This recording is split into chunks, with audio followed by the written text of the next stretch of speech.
ಮಳೆಗಾಲ ವಾರ್ತೆಗಳು ಓದುತ್ತಿರುವವರು ಅನನ್ಯ ಎಸ್ ಭಾರದ್ವಾಜ್.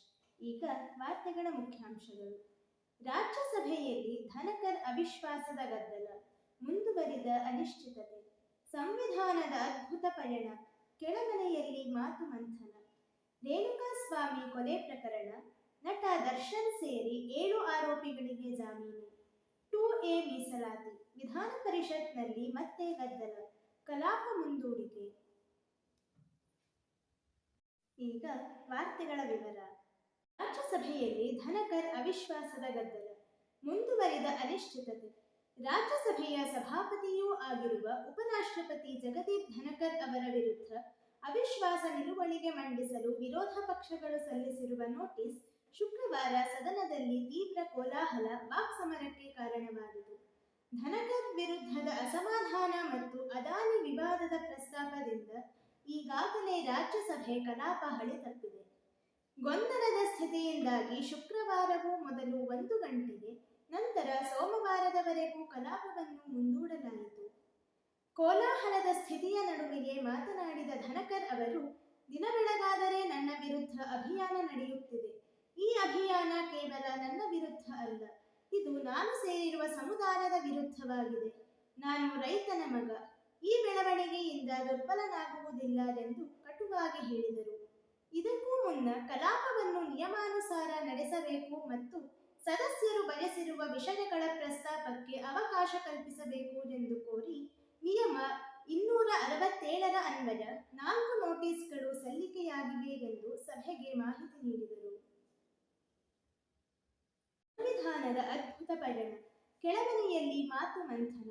ಭಾರತದ ಸಂವಿಧಾನವನ್ನು ಅಳವಡಿಸಿಕೊಂಡ 75ನೇ ವರ್ಷಾಚರಣೆ ಅಂಗವಾಗಿ ಸಂವಿಧಾನದ ಕುರಿತು ಮಾತು ಮಂಥನ ಲೋಕಸಭೆಯಲ್ಲಿ ಶುಕ್ರವಾರ ಆರಂಭವಾಯಿತು. ಈ ವೇಳೆ NDA ಮೈತ್ರಿಕೂಟ ಹಾಗೂ ಇಂಡಿಯಾ ಮೈತ್ರಿಕೂಟದ ಸದಸ್ಯರು ಪರಸ್ಪರ ವಾಗ್ದಾಳಿ ನಡೆಸಿದರು.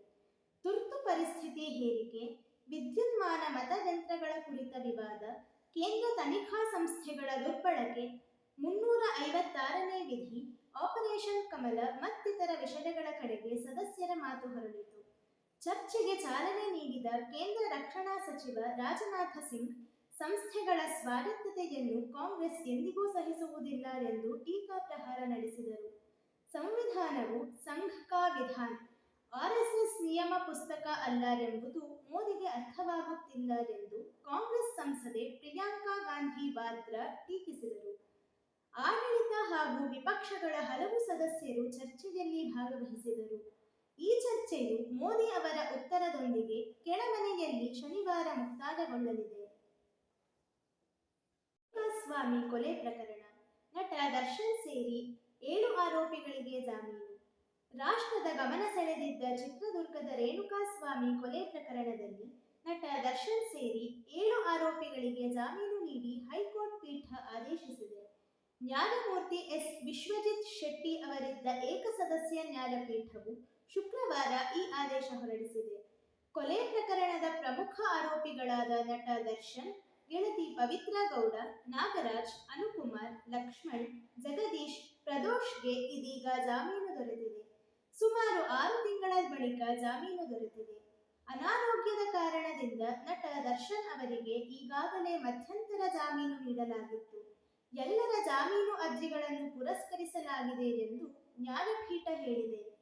ಚಿತ್ರದುರ್ಗದ ರೇಣುಕಾಸ್ವಾಮಿ ಕೊಲೆ ಪ್ರಕರಣ ಸಂಬಂಧ ದರ್ಶನ್, ಪವಿತ್ರ ಗೌಡ ಸೇರಿ ಒಟ್ಟು 17 ಆರೋಪಿಗಳು ಜೈಲು ಸೇರಿದ್ದರು. ಪ್ರಾಸಿಕ್ಯೂಷನ್ ಪರ ವಿಶೇಷ ಸರ್ಕಾರಿ ಅಭಿಯೋಜಕ ಪಿ. ಪ್ರಸನ್ನ ಕುಮಾರ್ ವಾದ ಮಂಡಿಸಿದ್ದರೆ, ದರ್ಶನ್ ಪರ ಹಿರಿಯ ವಕೀಲ CV ನಾಗೇಶ್ ವಾದ ಮಾಡಿದ್ದರು. 2A ಮೀಸಲಾತಿ, ವಿಧಾನ ಪರಿಷತ್ನಲ್ಲಿ ಮತ್ತೆ ಗದ್ದಲ, ಕಲಾಪ ಮುಂದೂಡಿಕೆ. ಪಂಚಮಸಾಲಿ ಲಿಂಗಾಯತ ಸಮುದಾಯಕ್ಕೆ 2A ಮೀಸಲಾತಿ ಕಲ್ಪಿಸುವ ವಿಚಾರವಾಗಿ ರಾಜ್ಯ ಸರ್ಕಾರ ಸ್ಪಷ್ಟ ನಿರ್ಧಾರ ತಿಳಿಸದೆ ಅಡ್ಡಗೋಡೆ ಮೇಲೆ ದೀಪ ಇಡುತ್ತಿದೆ ಎಂದು ಆರೋಪಿಸಿ ಬಿಜೆಪಿ ಸದಸ್ಯರು ವಿಧಾನ ಪರಿಷತ್ನಲ್ಲಿ ಧರಣಿ ನಡೆಸಲು ಮುಂದಾದಾಗ ಸಭಾಪತಿ ಬಸವರಾಜ ಹೊರಟ್ಟಿ ಕಲಾಪವನ್ನು ಸೋಮವಾರಕ್ಕೆ ಮುಂದೂಡಿದರು.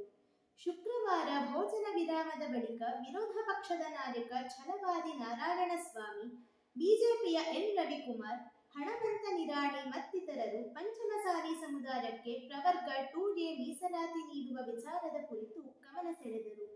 ಅದಕ್ಕೆ ಉತ್ತರಿಸಿದ ಹಿಂದುಳಿದ ವರ್ಗಗಳ ಕಲ್ಯಾಣ ಸಚಿವ ಶಿವರಾಜ ತಂಗಡಗಿ, ಹಿಂದಿನ ಬಿಜೆಪಿ ಸರ್ಕಾರ ಪಂಚಮಸಾಲಿ ಸಮುದಾಯಕ್ಕೆ 2A ಮೀಸಲಾತಿ ಬದಲು ಹಿಂದುಳಿದ ವರ್ಗಗಳ ಆಯೋಗದ ಮಧ್ಯಂತರ ವರದಿ ಆಧಾರದಲ್ಲಿ ಪ್ರವರ್ಗ 2C, 2D ಸೃಷ್ಟಿಸಿತ್ತು.